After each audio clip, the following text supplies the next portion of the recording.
Chapter 22. If a man steals an ox or a sheep and kills it, or sells it, he shall pay 5 oxen for an ox, and 4 sheep for a sheep. If the thief is found breaking in, and is struck so that he dies, there shall be no guilt of bloodshed for him.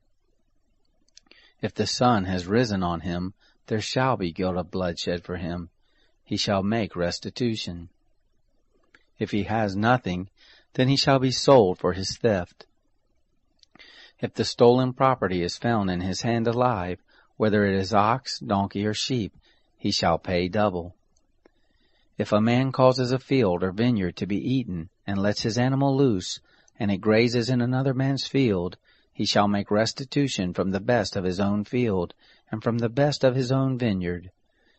If a fire breaks out and catches in thorns, so that the shocks of grain, or the standing grain, or the field are consumed, he who kindled the fire shall surely make restitution.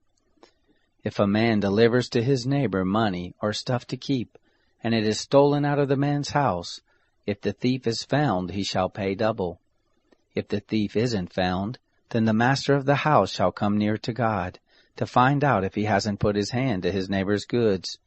For every matter of trespass, whether it be for ox, for donkey, for sheep, for clothing, or for any kind of lost thing whereof one says, "This is mine," the cause of both parties shall come before God. He whom God condemns shall pay double to his neighbor. If a man delivers to his neighbor a donkey, an ox, a sheep, or any animal to keep, and it dies or is injured, or driven away, no man seeing it, the oath of the Lord shall be between them both, whether he hasn't put his hand to his neighbor's goods. And the owner of it shall accept it, and he shall not make restitution. But if it is stolen from him, he shall make restitution to the owner of it. If it is torn in pieces, let him bring it for evidence. He shall not make good that which was torn. If a man borrows anything of his neighbor's, and it is injured or dies, the owner of it not being with it, he shall surely make restitution.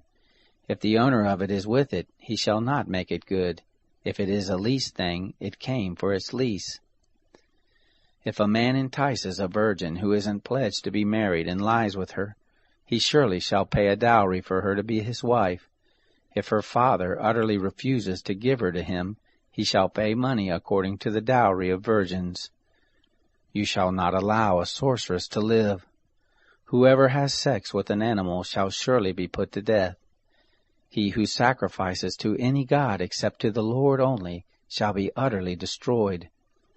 You shall not wrong an alien, neither shall you oppress him, for you were aliens in the land of Egypt.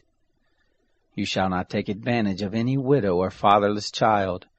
If you take advantage of them at all, and they cry at all to me, I will surely hear their cry, and my wrath will grow hot, and I will kill you with the sword, and your wives shall be widows, and your children fatherless. If you lend money to any of my people with you who is poor, you shall not be to him as a creditor, neither shall you charge him interest. If you take your neighbor's garment as collateral, you shall restore it to him before the sun goes down, for that is his only covering, it is his garment for his skin. What would he sleep in? It will happen, when he cries to me, that I will hear, for I am gracious. You shall not blaspheme God, nor curse a ruler of your people. You shall not delay to offer from your harvest, and from the outflow of your presses. You shall give the firstborn of your sons to me. You shall do likewise with your oxen and with your sheep. 7 days it shall be with its mother, then on the 8th day you shall give it to me. You shall be holy men to me. Therefore you shall not eat any flesh that is torn by animals in the field. You shall cast it to the dogs.